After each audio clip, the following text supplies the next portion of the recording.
Well, I've been in the industry for 33 years. Back in the 1970s and 80s, we grew up with gas shortages and things like that, so I've always had an interest in alternative energy.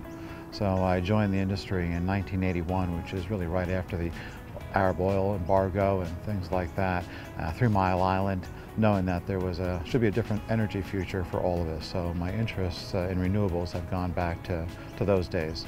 Australia is a growing market for our products for solar pool heating. The United States contains roughly about half of the world's pools, but the rest of them are in areas such as Australia, Europe, South Africa, Central and South America. But this has been a real growing market. Australia is extremely concerned about use of energy and pollution, and my products tend to offset the use of both of those.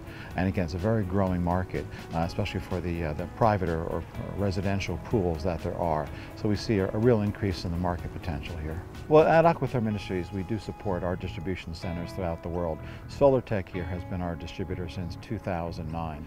Well, again, the U.S. has the vast majority of pools in the world, so it's probably a more mature market. Our products date back to the late 1960s and early 1970s in the U.S. When we took over the company in 1989 and started looking at the international markets, the first place we did look is Europe. Europe didn't have very many residential or private pools, mostly commercial. And most of the products were not polypropylene, which is the nature of the product that we sell. They were matte strip systems, like are still very popular here, except they were made from EPDM. EPDM has issues with chlorinate in pools and chemicals and things like that. So we went over to that market and really introduced polypropylene rigid collectors to the marketplace there. Today, there are no matte collectors sold at all. And the same was true back in the US in the 1980s. Half our market was strip matting. It doesn't exist today, nor does it exist in Europe. The only reason it exists here in Australia is they made the switch from EPDM to a different material which was resistant to pool chemicals. So that market is distinctly different here than any place else in the world. But yet for the type of product that we make, there's also a very good market for it as well. Especially commercial pools, our collectors are modular, they don't have to be assembled on the site. So there's quite a different product, and those type of sales are increasing here. But I don't see the strip market going away entirely here in Australia, simply because you guys did adopt a different material here, which is more resistant to pool chemicals. Well, in terms of Australia, our overall sales, we sell about 100,000 solar pool collectors a year. That's tough to differentiate because you have strip matting systems which sell by the square meter.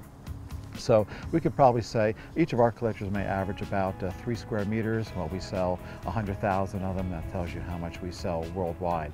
About 30% of our sales are export these days. Okay. Now, it's a relatively small percentage into Australia, about 3% right now. Our main export markets are Central America, South America, Mexico being quite the largest. A tremendous number of commercial pools at resorts. It's a lot of business. Plus, we also manufacture absorbers for the solar hot water industry in Mexico for low-income housing, thermosiphon type solar hot water systems. Heat pumps in the U.S. market came into their own in the 1980s. Very simple for a pool builder to put in. It was simply plug and play. But the pool builders didn't really care what happened down the road. In order to service a heat pump, you have to be licensed to handle gas, the freon that's in them. It's not just a regular gas hot water heater. So as the years goes on, they have a service issue. The pool industry can't service it. They had to rely on somebody that could handle freon or gas to do it. So it is a mechanical device.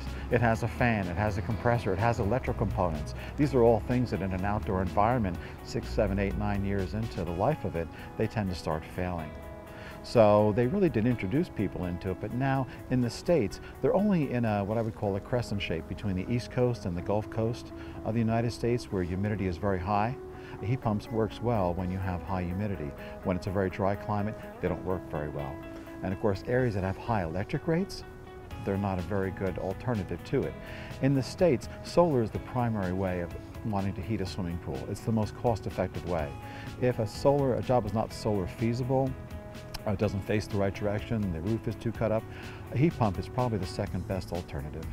Environmental considerations are really the #1 lead generation, we would call it, when people respond and ask about the product. They are most concerned environmentally. Most pools in the United States and around the world aren't heated to begin with, so we're not really selling against a heated pool, we're selling against a cold pool. But when people call us, they've made a decision to heat their pool, and an environmental impact comes into it. The average pool heater in BTUs is a 400,000 BTU gas heater. That's enough to heat 4 homes. So it's a tremendous amount of CO2 that's generated by a fossil fuel pool heater. And a heat pump as well. Just because a heat pump is sitting there and running and just dissipating air doesn't mean it doesn't take electricity, which comes from a power plant. And that's either coal, or it could be nuclear or natural gas that's generating it. So we're still generating a tremendous amount of CO2.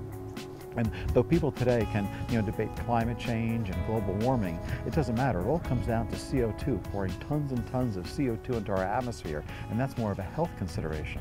And that's why people are environmentally concerned over the product and what leads them to solar pool heating. Oh, the Splash Show is a great show. It's a real social event. Sometimes these folks don't see each other for every year or 2 years.